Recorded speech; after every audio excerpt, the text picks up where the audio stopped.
아멘. 사람은 누구나 문제 만납니다. 저도 문제 만납니다. 중요한 것은 문제 만날 때 끝없이 마음 생각이 문제 빠져듭니다. 계속 빠져듭니다. 문제 점점 커집니다. 심지어는 어느 정도냐, 자기도 알아요. 아무 문제 아니다는 거. 근데 빠져듭니다. 어디까지 갔냐? 죽을 것 같습니다. 사람은 그렇습니다. 그때입니다. 말씀 안에 거하는 사람은 삽니다. 대부분은요, 문제 만나면은 인간적인 생각에, 세상 기준에, 자기 경험에, 자기 기준에 빠집니다. 그래가지고 판단하고 정죄합니다. 저도 문제 만납니다. 저도 문제 만나죠. 힘들어요. 계속 생각이 빠져듭니다. 그때 나를 살리는 것은 하나님 말씀밖에 없습니다. 말씀 안에 가는 사람은요, 말씀 속에서 길이 보입니다. 답이 보입니다. 그리고요, 평안합니다. 그리고요, 문제가 문제 아니다는 것을 깨닫게 됩니다. 그러면서 점점 힘을 얻습니다. 그러다가 알게 됩니다. 뭘 말입니까? 하나님이 나와 함께 계시구나. 믿어집니다. 내가 염려할 거 없구나. 인본짓 쓸 거 없구나. 성경을 한번 봐볼까요? 욥기 34장 21절입니다. 그는 사람의 길을 주목하시며 사람의 모든 걸음을 감찰하시나니. 그러면서 22절입니다. 행악자는 숨을 만한 흑암이나 사망의 그늘이 없느니라. 그렇습니다. 누가 나를 어렵게 합니까? 누가 나를 괴롭힙니까? 누가 나를 부당하게 합니까? 아무것도 염려할 것 같습니다. 그들이 숨을 그늘이 없습니다. 그리고요, 23절입니다. 하나님은 사람을 심판하시기에 오래 생각할 것이 없으니. 무슨 말일까? 하나님이 이미 다 알고 계신데 뭘 생각을 합니까? 그리고요, 또 보십시다. 24절입니다. 세력 있는 자를 조사할 것이. 보통 우리는 문제가 터지면요, 누가 문제냐, 도대체 동기가 뭐냐, 이게 충동적이냐 고의적이냐 따집니다. 하나님 뭐라고 말씀입니까? 세력 있는 자를 조사할 것이 없이 꺾으시고. 왜 그랬습니까? 다른 사람을 세워 그를 대신하게 하시는. 성경 뒤에 쭉 또 나오죠. 여러분요, 보통 사람들 문제 만나면 네가 맞네, 내가 맞네, 잘하네, 못하네, 되네, 안 되네, 옳네, 그러네, 요 수준에 빠집니다. 그러면 끝이 없습니다.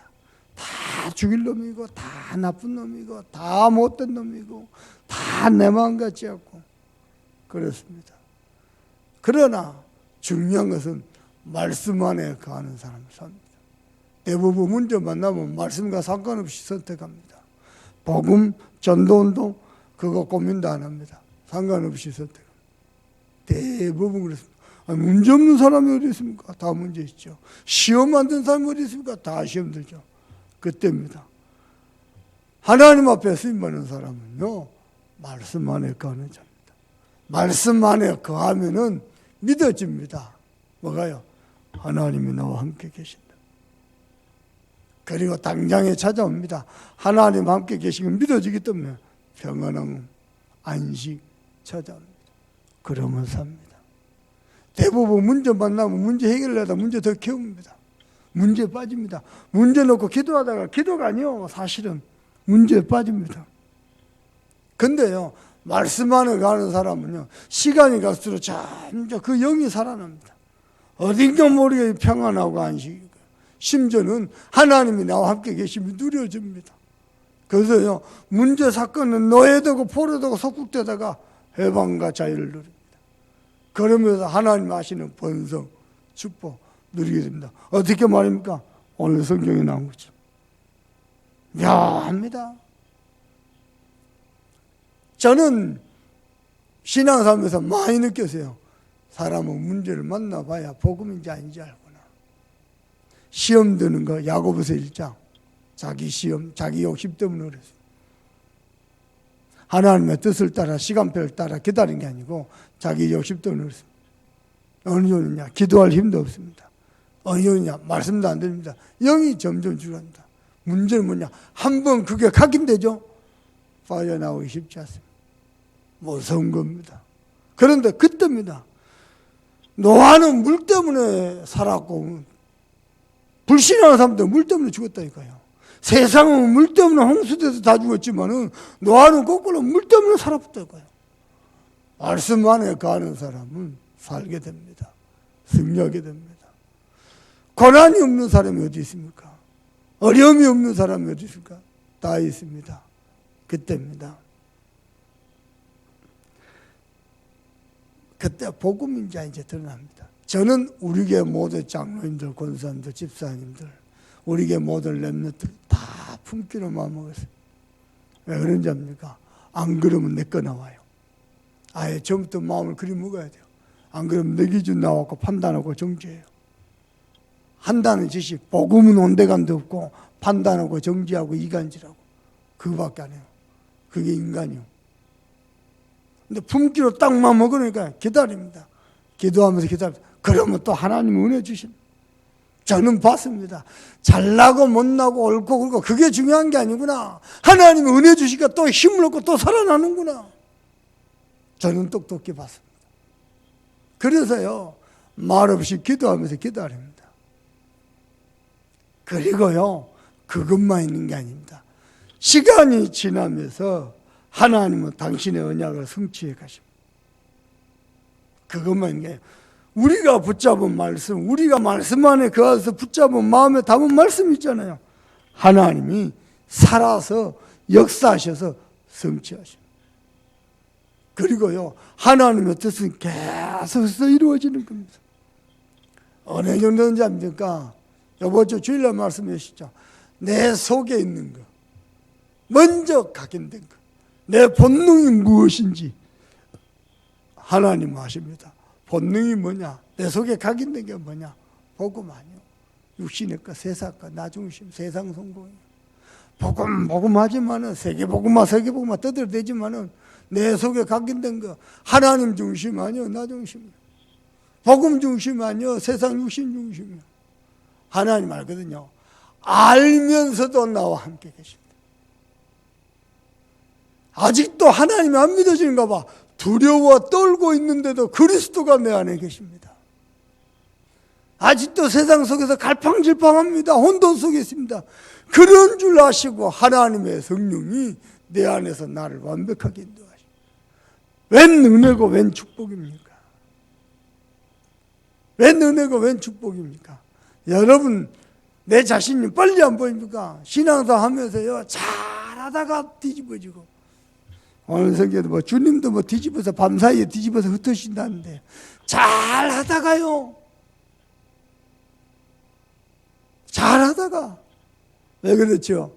내 속에 각인된 거, 내 속에 들어가 있는 본능, 하나님이 뭔지 잘 아십니다. 그럼에도 불구하고 하나님 나와 함께 계십니다. 그걸 뭘 보면 알 수 있냐? 나를 보면 알아요. 이하이 목사 속에 뭐가 각인된지, 본능이 뭔지 알아요. 남들은 모르는데 하나님은 알고 내 자신 알아요. 사단도 아는 것 같아요. 그러니까 자꾸 그쪽으로 파고들지. 잘하다가요, 또 파고드는 거지. 그때요, 말씀만에 거하면서 삽니다. 그래서요, 말씀이 들려질 게 복입니다. 왜냐? 보세요. 내가 왜 독서를 많이 앉습니까? 내 자신이 안 보인다, 이게. 독서를 하면요, 내 자신이 객관적으로 보인다, 이게. 아, 내가 너무 힘을 많이 썼구나. 강도도 조절하고. 내가 너무 속도를 급히 냈구나. 속도도 조절하고. 내가 적당히 한 것도 좀 한쪽으로 끼울렸구나. 균형도 잡히고. 그게 독서입니다. 설교 준비하기 위해서, 설교 준비하기 위해서 독서 해본 적이 없습니다. 설교는 복음이면 됐지.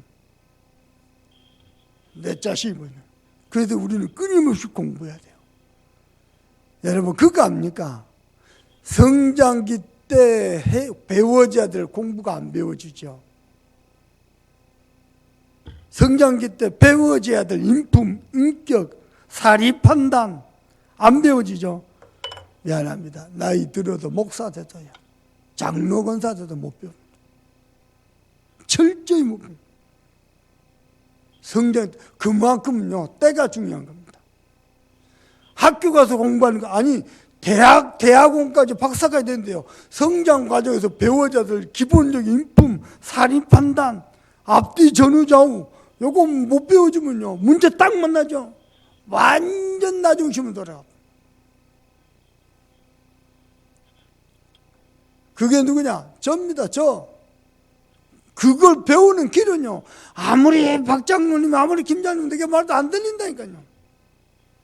독서를 하면서요, 내 자신이 보입니다. 왜냐? 신앙의 선배들이 이럴 때 어떻게 했지? 문제 만날 때, 위기 만날 때 어떻게 신앙생활, 신앙의 관점에서 하나님의 인도받으면서 어떻게 돌파구를 찾았지? 많은 지혜와 교훈입니다. 어리석은 인간들이 선배들이 말해주면 못 알아듣는다니까. 어리석은 인간들이 어른들이 말해주면 못 알아듣는다니까요. 그러면 어쩌면 할 수 없습니다. 그대로 망해야 돼요. 근데 우리는 망할 존재가 아니잖아요. 하나님의 세계복 뭐였다면 부르셨잖아요. 하나님이 자꾸 깨닫게 하시는 거예요. 갱신시키시고. 그래도 망치로 두들겨 펴는 거예요. 왜냐? 그릇이 너무 작아. 너무 좀 생이라. 너무 째째. 나 이번 주가 좀 웃었네요. 인여환 박사라고 연세대 세브란스 교수입니다. 국제의료센터 소장이고요. 무슨 국제단체 총재고 그렇더라고요. 그 외증조부가 한국에 선교사 파송됐어요. 먼저 전라도, 나주, 전주, 나주, 전라. 그게 전라도거든요. 전주, 나주가 전라도의 중심이라, 원래. 그래서 다른 데는 없는데 나주에는 목사가 있었어요. 지금 우리의 목사 말고 그 지역, 그 목의 지도자요. 그 목에. 파송되는데요, 결국 저걸 물어요. 워낙 유교가 심하니까. 어딜 갔냐? 목포. 그래가지고 2대, 3대, 4대째. 그 후손 5대까지 살아요. 어디 사냐? 순천 살아요.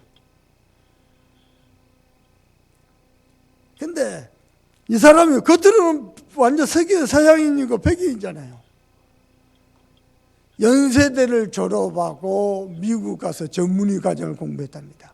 우수한 미국에. 그렇게 무시합니다. 대한민국 정서는 뭐냐? 문화 차이라. 온돌방에 다 하냐고 어른들이 이런 말 저런 말 해줍니다. 재미난 얘기, 좋은 얘기, 교훈 얘기, 인생 얘기 해줍니다. 온돌방에서 포로 문화를 줘서 다 배웁니다. 밥도 같이 먹고 한 그릇에 퍼가지고요, 한 냄비에다 퍼가지고 김치 담고 뭐 담고 돼지고기 담고 막 이것저것 주워 담고 팍팍 그래가지고 한 냄비에다 퍼다고 서로 나눠 먹는 문화요. 미국 가니까 전부 네 거, 네 거, 내 거, 내 거. 사람이 그렇게 째째할 수가 없더래요. 이 사람이 그래요. 겉으로 미국 사람이에요. 근데 정서는 완전 순천 정서라. 순천에서 태어나서 순천에서 공부하고 순천에서 초중고 다니고 대학만 연세들 같이. 자기는 그런 문화 속에서 미국 사람 가니까 뭐 쓰려면 허락받아야 되고 양해를 구해야 되고.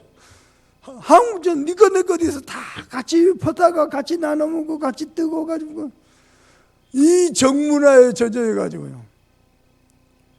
근데 이 임 박사가 말하느냐, 자기 아버지가 순천에서 누가 음주운전한 트럭이 와가 자기 아버지 차를 박아봤어요. 몸은 차 받고 날라가고. 그래갖고 응급병원 가고 응급조치를 해서 안 되겠다, 큰 병원 가라고 광주로 가는 택시 뒤에 타가지고 가다가 죽었어요. 가다가 아버지가 죽었어요. 어떻게 이 조선 대한민국이 이러느냐. 그게 불과 20몇 년 전밖에 안 돼요. 20몇 년, 30몇 년. 한 30년 되겠네요. 1980몇 년도였더니가.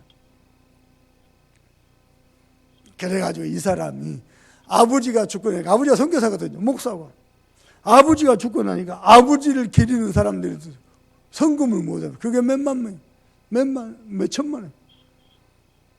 그래갖고 뭐냐, 가만히 고민해 보는 거야. 왜 우리 아버지가 더 좋은 의료 환경 속에서 응급조치만 잘 취했으면 살 수 있을 건데, 가만히 보니까 대한민국에 구급차 하나 없더랍니다. 병원 도착하기 전까지 응급조치할 수 있는 그 과정이 아예 대한민국에 없더랍니다. 대한민국 최초로 응급차를 준비하는데, 미국에서 응급차를 앰뷸런스를 가져오려니까 1억이는 거예요. 최소한 8천만 원. 성금 모아진에서 2, 3천만 원. 그때 당시에 2, 3천만 원이면 집이 몇 채요. 방법이 없다.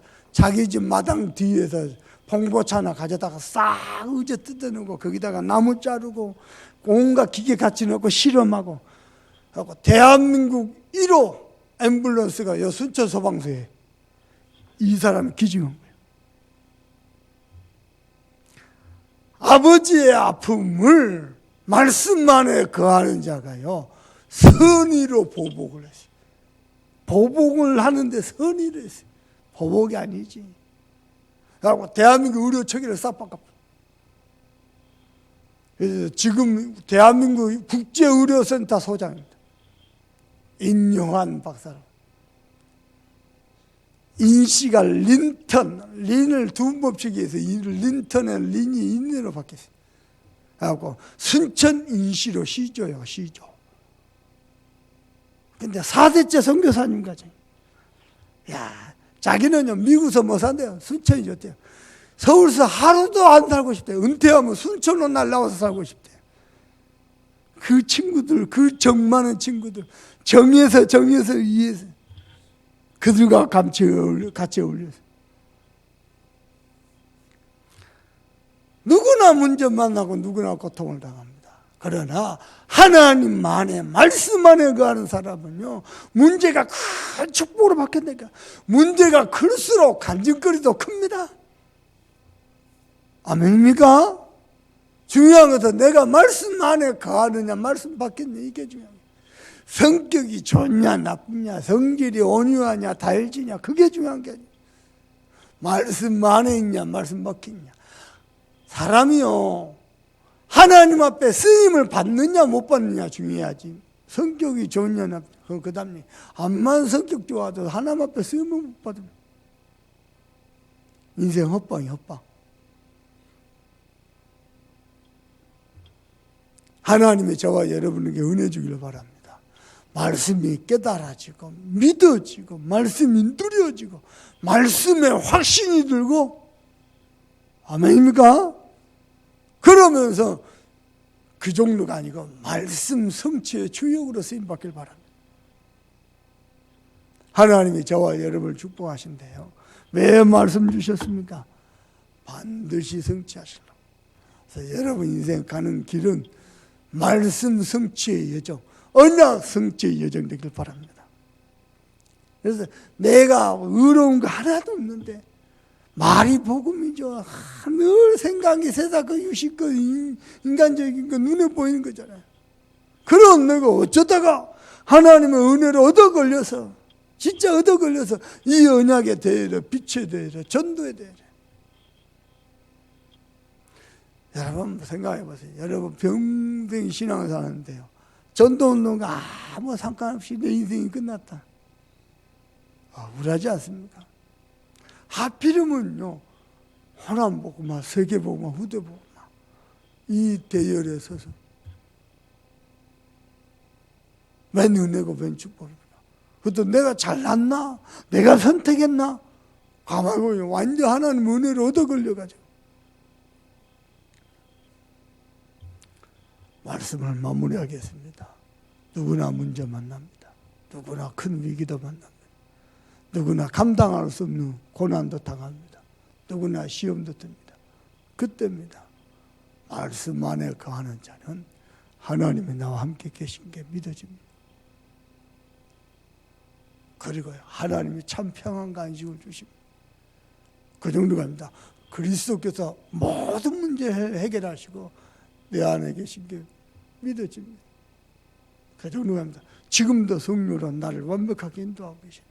내가 염려할 거 없고 인본주의 쓸 거 없고 사람의 방법 쓸 거 없고 하나님은 말씀을 이루시고 말 것이다. 하나님의 은혜가 있기를 주님의 이름으로 축복합니다. 기도합시다. 이 시간 기도하실 때 내가 인간적인 생각하러 하지 않고 말씀 따라가게 하시고 말씀 안에 가게 하시고 그 정도가 아니고 말씀이 믿어지고 누려지고 말씀 성취의 주역으로 온전히 쓰임받도록 여러분 기도하시고 세계복음 언약 속에서 오늘도 헌신하시는 우리 유광수 목사님 성령 충만과 오래를 달라고 또 우리 온 장로님들 권사님들 집사님들 우리 렘넌트 이르기까지 진짜로 호남 세계 후대복음화에서 112 운동의 주역으로 쓰임받도록 위에서 기도하시고 파송자 선교사님들과 우리 호남의 미자리 교회를 놓고 합심해서 기도합니다.